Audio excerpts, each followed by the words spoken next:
साथियों नमस्कार, वंदे मातरम, जय हिंद। मैं राजू मिश्रा, किसान मजदूर जागृति मंच का संयोजक, अखंड हिंदू राष्ट्र मोर्चा का सहयोगी और विश्व शक्ति पार्टी का प्रदेश उपाध्यक्ष हरियाणा। आज बात करते हैं जो हमारे देश में व्यवस्थाएं चल रही हैं। इन्हीं व्यवस्थाओं में एक व्यवस्था है बैंकिंग व्यवस्था, और इस बैंकिंग व्यवस्था को सरकार अपने उंगलियों के इशारे पर नचाती है, या यूं कहें कि बैंकिंग व्यवस्था सरकार को अपनी उंगलियों के इशारे पर नचाती है। अगर ऐसा नहीं है तो इसका जीता जाता उदाहरण जो है वो ये है कि सरकारों ने अभी हाल ही में बैंकों को कुछ अतिरिक्त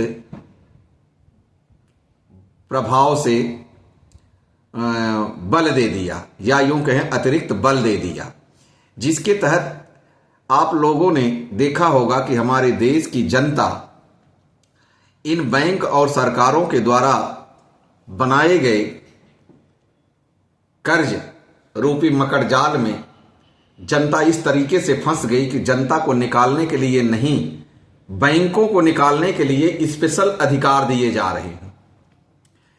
और जो अधिकार दिए जा रहे हैं उन अधिकारों के पीछे क्या कारण है ये आप अच्छी तरह से समझ सकते हैं। लेकिन इसके साथ साथ आप और हमें ये समझना होगा कि अगर बैंकों को सरकारों ने इतना ज्यादा अधिकार दे दिया तो हमारे अधिकार कहां गए? हमारा भी तो कुछ अधिकार होगा। हमारे अधिकारों को क्यों दबाया जा रहा है? हमारे अधिकारों को क्यों इग्नोर किया जा रहा है? और हमारे अधिकारों को क्यों नहीं सुना जा रहा है? हम जाएं तो जाएं कहां?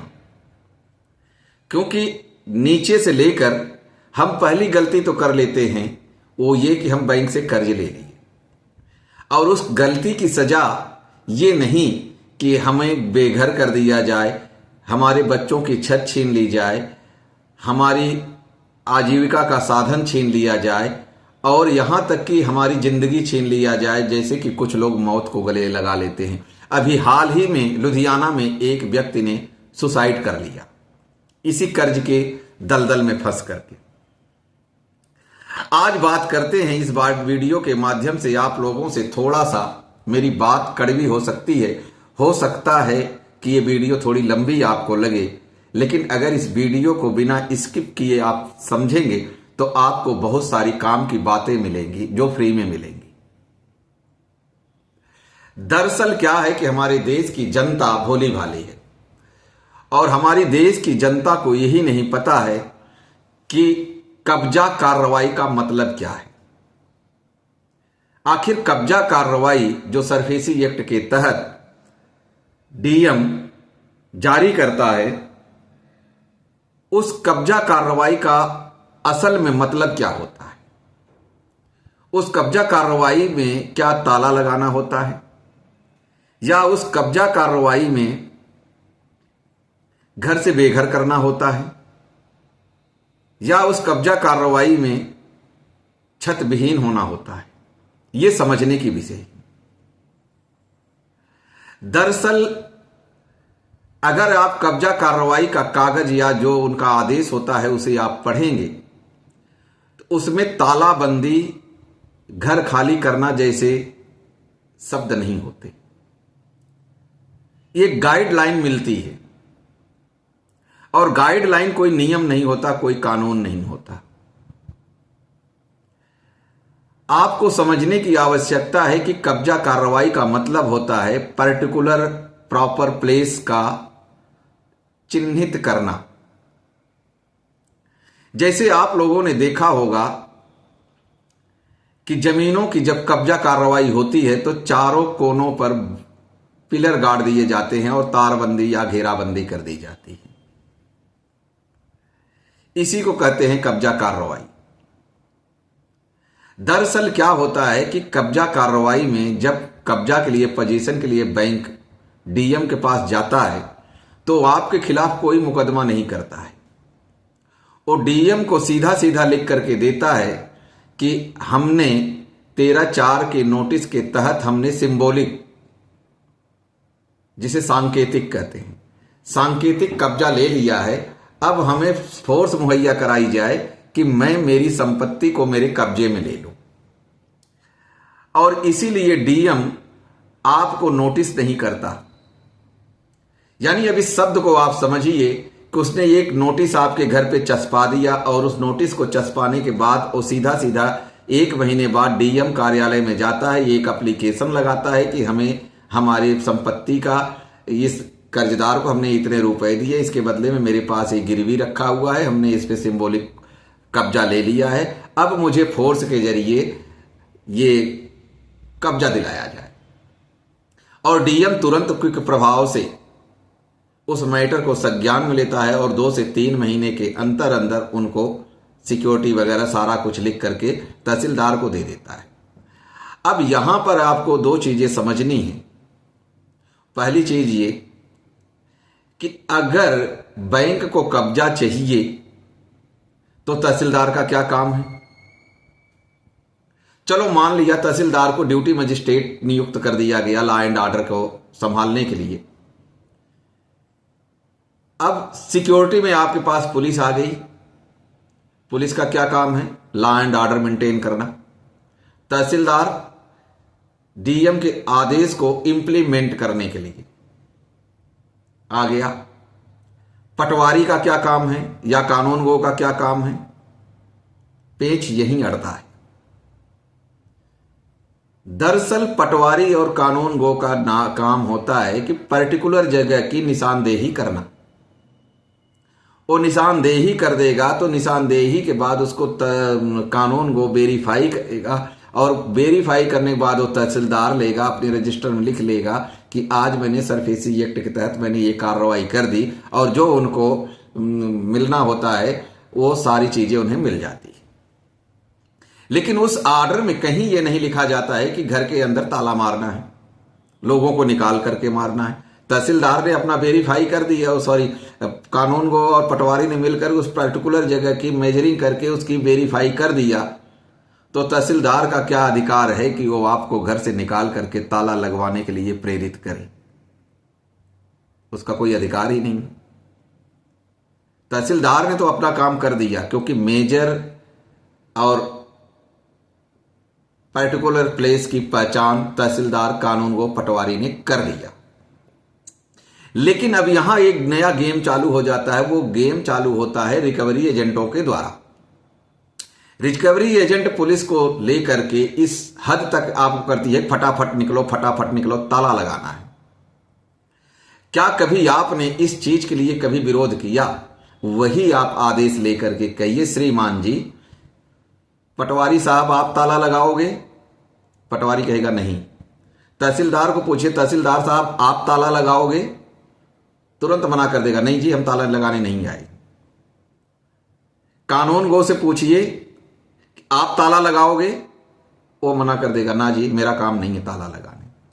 अब इसके अतिरिक्त कौन बचा आपके पास? पुलिस। पुलिस से पूछिए कि महोदय आप ताला लगाएंगे? वो भी कहेगा नहीं जी मैं तो लॉ एंड ऑर्डर मेंटेन करने आया हूं। फिर ताला कौन लगाएगा?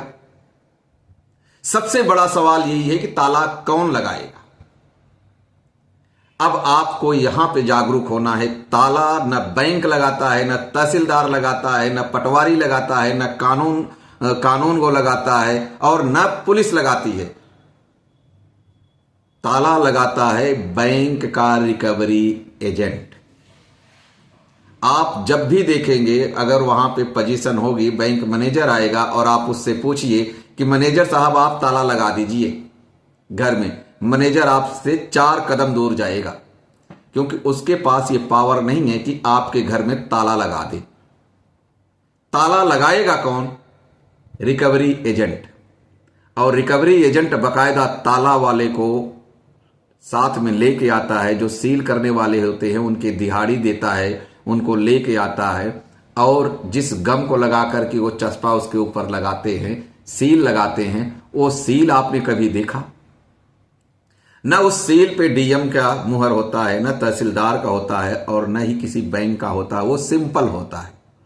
सिंपल इसलिए होता है क्योंकि वो अवैध है।